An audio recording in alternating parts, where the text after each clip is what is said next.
Perrault, Bluebeard. Once upon a time, there was a man who had fine talent country houses, gold and silver plates, embroidered furniture, and gilded coaches. Unfortunately, however, this man had a blue beard, which made him look so ugly and terrible that there was not a woman or girl who did not run away from him. Now, one of his neighbors, a lady of quality, had two daughters who were perfectly beautiful, and he proposed to marry one of them, leaving the choice up to the mother which of the two she would give him. Yet neither one would have him, and they kept sending him back and forth between them.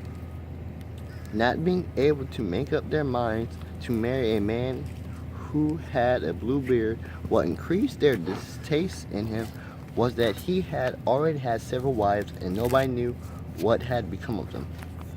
In order to cultivate their acquaintance, Bluebeard took the sisters, their mother, 3 or 4 of their most intimate friends, and some young people who resided in the neighborhood to one of his country estates, where they spent the entire week. Their heads were filled with nothing but excursions, hunting, fishing, parties, entertainments, and feasts.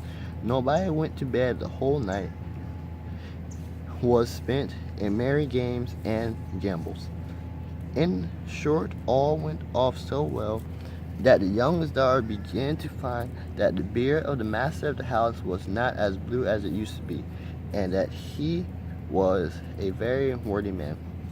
Immediately upon their return to the town, the marriage took place at the end of the month. Bluebeard told his wife that he was obligated to take a journey concerning a matter of great consequence, and it would occupy him for at least 6 weeks.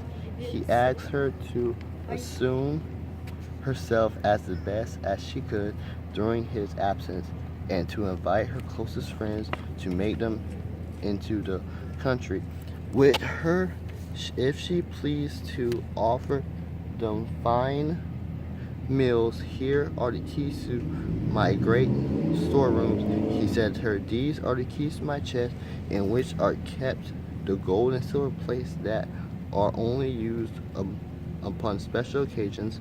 These are the keys to my strong boxes, and this is the key to this is the pass key to all my apartments.